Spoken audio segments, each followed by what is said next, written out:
Un message codé indique de se rendre dans un lieu précis sur la rue de la préfecture.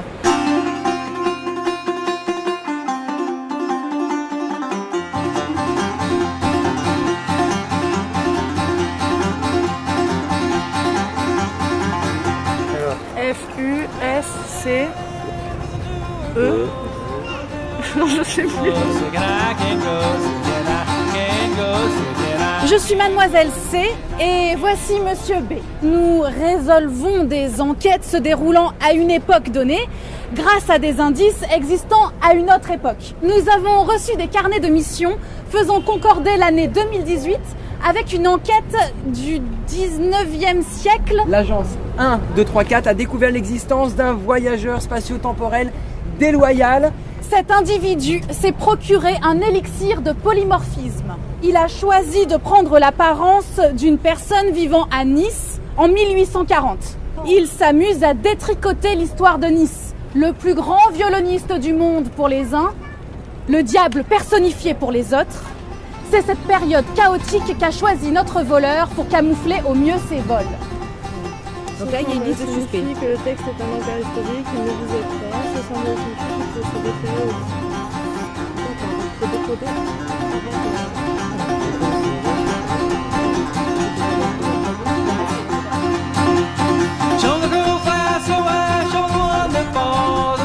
C'est la première fois toi que tu fais une chasse au trésor?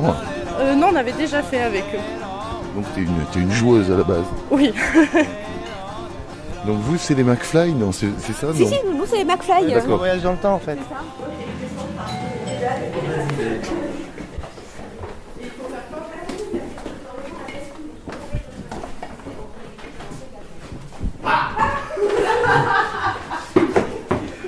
Là, j'ai trouvé. Le prénom de là ou du coupable n'est pas un prénom composé. On peut barrer des trucs. Là, c'est H.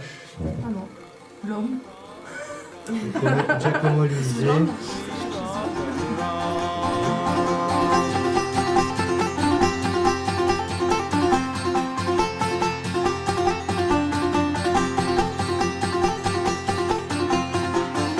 Ça fait combien de temps que tu organises des chasses au trésor, Cyrielle? Ça fait 7 ans. Moi, j'aime beaucoup faire découvrir les magnifiques villages du département à mes potes. Et là, ça peut être un super moyen de le faire. Ça fait quoi de faire un métier en fait qui est ta passion aussi? Et bah c'est génial.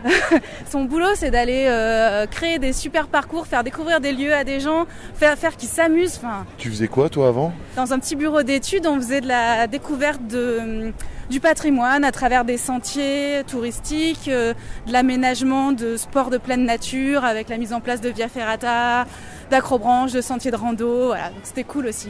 La chasse au trésor d'aujourd'hui, elle t'a pris combien de temps à préparer? En gros, il faut compter 1 mois et demi, je pense, de travail. Il y a tout un repérage déjà des lieux pour trouver le scénario. Donc là, sur celle de Nice, je suis partie sur Paganini, le grand violoniste qui a eu une histoire assez rocambolesque. Beaucoup de lectures, d'imprégnation de ce patrimoine qui est hyper riche à Nice. La particularité des chasses au trésor organisées par 1, 2, 3, 4, donc par Cyrielle, c'est de mettre justement de l'animation et de rendre vivant en fait la chasse au trésor. Je suis voyageur spatio-temporel. Je me déplace réellement dans les couloirs du temps. C'est pas donné à tout le monde quand même de se déplacer dans les couloirs du temps. Là, tel que vous voyez, j'ai 2500 ans en fait. Moi, je me balade dans les couloirs du temps depuis... C'est marrant, je t'aurais plus donné 2000 ans. Je les fais pas, ouais. Je te remercie, ça me fait plaisir. Mais je t'en prie. Ça me fait plaisir. Cherchez le bureau du violoniste, il a laissé un message pour vous au milieu de ces lignes de partition.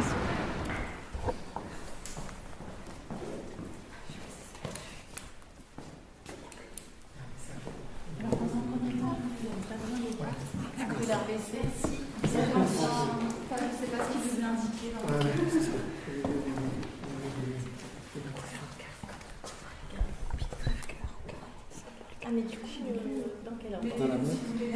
Ouais. Ah, la boîte en bois, Mais on peut il y a le code. les Il faut trouver le code. oui, le sens. Ouais, c'est ça. Et le On numéro. des cartes. Lumière bleue sur le dos.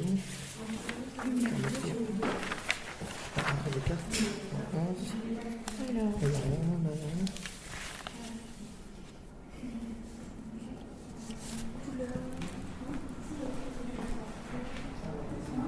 La couleur des cartes et donc il faut trouver les cartes rouges.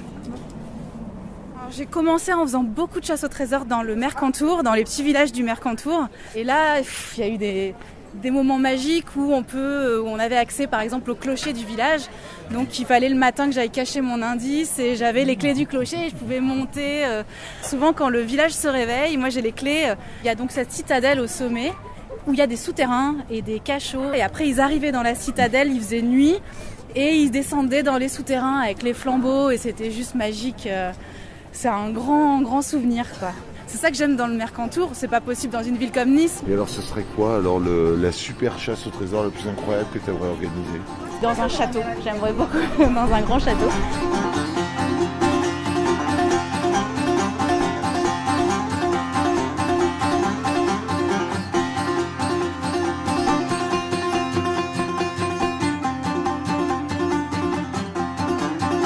La pâtisserie Auer, c'est un des lieux qui fait partie d'une étape de jeu de notre chasse au trésor. Et donc c'est ça que j'aime aussi à travers les chasses au trésor. C'est vraiment la rencontre aussi avec les artisans, avec d'autres passionnés.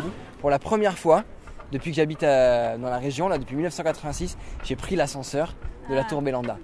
Et là j'ai kiffé. Parce qu'en fait cet ascenseur, pour la petite anecdote, avant c'était un puits qui permettait d'alimenter le château de Nice. Okay. D'accord, parce que la ville était construite là sur la colline. Et du coup, en cas d'attaque, ils étaient autonomes parce qu'ils pouvaient puiser l'eau dans ce puits. Et ils ont aménagé l'ascenseur dans le puits. Et je ne l'avais jamais pris, donc j'en ai profité. Qui crée les énigmes, au fait? C'est moi. Je m'inspire aussi beaucoup de ce que je peux trouver, des types de jeux, des escape games. Finalement, c'est à chaque fois, on essaye de s'inspirer de tout ce qu'il y a autour. J'imprime, je découpe, je façonne, je fais les petits carnets. Donc c'est sûr que c'est un travail d'artisan. Alors tout l'univers steampunk, c'est aussi un univers auquel tu es sensible, j'imagine? Ouais, en fait, je trouve ça hyper esthétique. Depuis le début, au départ, on a commencé avec un partenariat avec l'Opéra, où ils nous prêtaient les costumes. Et puis, au fur et à mesure, on en a acheté quelques-uns avec des ventes aux enchères et maintenant, on commence à avoir ce qu'il faut. On part tout de suite dans un univers qui, finalement, n'a pas de réalité. Enfin, ça n'a jamais existé. Le steampunk, c'est de l'imaginaire.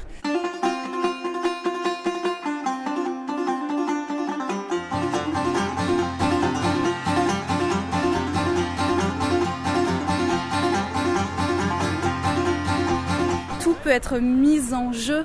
On a pu faire découvrir une partie du tissu associatif niçois. Finalement, la chasse au trésor, ça peut être le lien, créer du lien et s'amuser, apprendre des choses tout en s'amusant, sans s'en rendre compte. On a déjà fait le thème de l'agriculture biologique, le thème de la nature, avec des gardes-moniteurs du parc national du Mercantour qui intervenaient sur différentes étapes. Il y a des lieux comme ça, par exemple en ce moment, je suis en train de développer une chasse au trésor sur Saint-Janet. Alors c'est mon nouveau petit village d'adoption. En fait, mon envie à chaque fois, ça part d'avoir envie de partager finalement.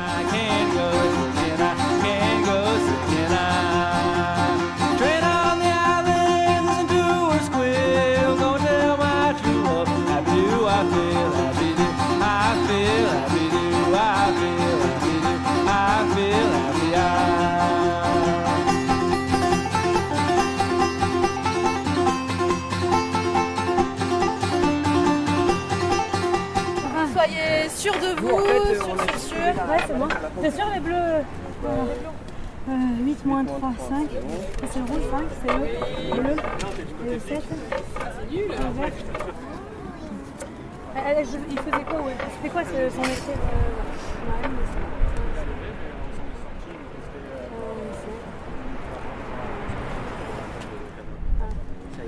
Ah oui, d'accord. Tenez. Ouais, c'est ce qu'on avait. C'est bon, c'est là, vous avez... Bah voilà. Eh ben parfait. Yeah.